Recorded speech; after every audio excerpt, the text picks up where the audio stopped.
ആവശ്യമായ തുക വകയിരുത്താതെയും തൊഴിലും വേതനവും നൽകാതെയും മഹാത്മാഗാന്ധി ദേശീയ തൊഴിലുറപ്പ് പദ്ധതിയെ അസ്ഥിരപ്പെടുത്താനാണ് കേന്ദ്ര സർക്കാർ ശ്രമിക്കുന്നതെന്ന് NREG workers federation AITUC. Mahatma Gandhi Ayyankali തൊഴിലാളികൾക്ക് ഉത്സവ ഭത്തിയും ക്ഷേമനിധിയും നടപ്പിലാക്കണമെന്നും federation general secretary K. Animon വാർത്താസമ്മേളനത്തിൽ ആവശ്യപ്പെട്ടു.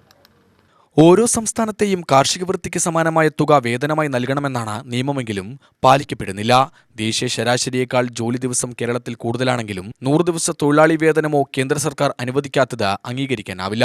ഗ്രാമീണ മേഖലയുടെ സാമ്പത്തിക സാമൂഹ്യ നീതി അട്ടിമറിക്കുന്ന സമീപനം കേന്ദ്ര സർക്കാർ പിൻവലിക്കണം. വേതനവും തൊഴിൽ ദിനവും കാലോചിതമായി പരിഷ്കരിക്കേണ്ടതാണ്. തൊഴിലുറപ്പ് അയ്യങ്കാളി തൊഴിലാളികൾ നേരിടുന്ന പ്രശ്നങ്ങളും പ്രക്ഷോഭങ്ങളും മെയ് 6, 7 തീയതികളിൽ പാലക്കാട് നടക്കുന്ന സമ്മേളനം ചർച്ച ചെയ്യും. സമ്മേളനം CPI സംസ്ഥാന സെക്രട്ടറി ബിനോയ് വിശ്വം ഉദ്ഘാടനം ചെയ്യുമെന്നും K. അനിമോൻ പറഞ്ഞു.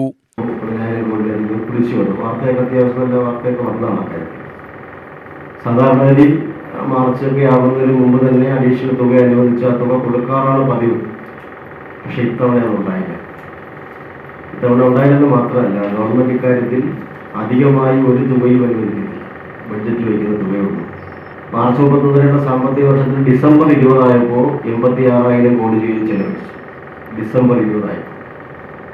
പിന്നെ ഒരു മാസവും 3 മാസവും 10 ദിവസവും ബാക്കി നിൽക്കെ തൊഴിലാളികൾക്ക് 1 രൂപയും കൊടുത്തില്ല. 3 മാസവും 10 ദിവസവും തൊഴിലാളികൾ കുടിശ്ശിക.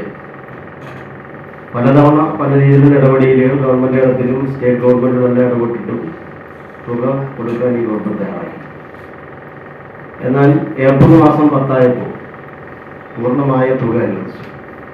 AITUC ജില്ലാ secretary NG Muraleedharan Nair, federation ജില്ലാ സെക്രട്ടറി ദാസൻ എന്നിവരും വാർത്താസമ്മേളനത്തിൽ പങ്കെടുത്തു. UTV news, Palakkad.